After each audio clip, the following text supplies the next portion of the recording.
Alright, maray na aga po mga tugang. Right now, iyaon po kita digdi sa Barangay Bunot, kana siyudad kan Legazpi. Ilingon niya to kung ano ang traffic situation po digdi. Sangon yan as compared sa mga nakaaging panahon na pirmi pong matraffic digdi. Pasiring po kami sa Aquinas University, kan siyudad kan Legazpi, para atod kan akit. Mailing nindo, maiwaso na talagang effective maray mga parantabay ang naging widening project kan sa tuyang national government, siyempre sa pakikipagtabangan digdi sa local government kan siyudad kan Legazpi sa pangenot kan sa tuyang matibay na alkalde si Mayor Noel Rosal.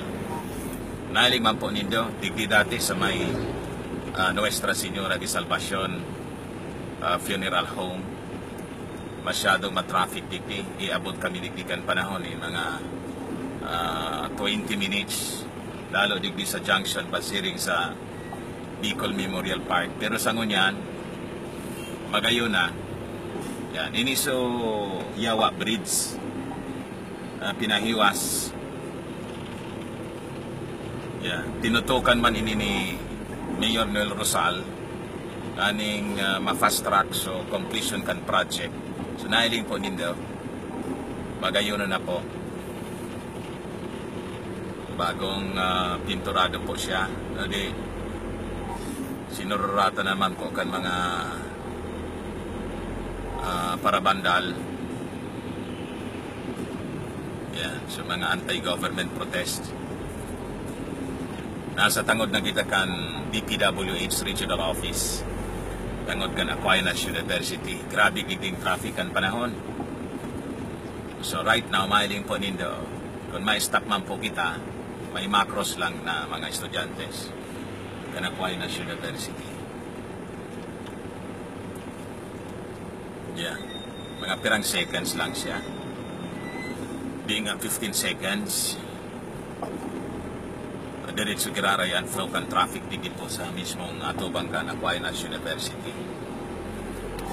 So dapulaonan sa tuyang pasalamat na naging maayos na ang gabos.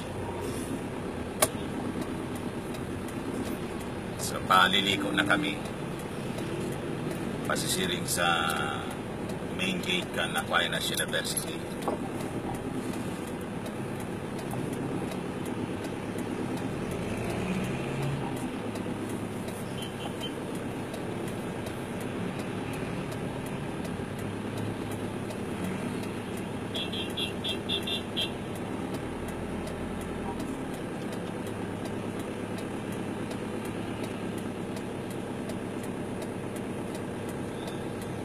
Hindi po nindo sa mga nag-aragi pa from First District to Legazpi. Yan, mga papaluwas man po sa Aquinas, nag-aratot kan sa ilang mga akit.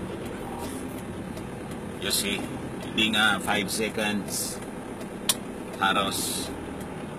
Yan, palawag na po kita sa gate kan Aquinas University. Ayan.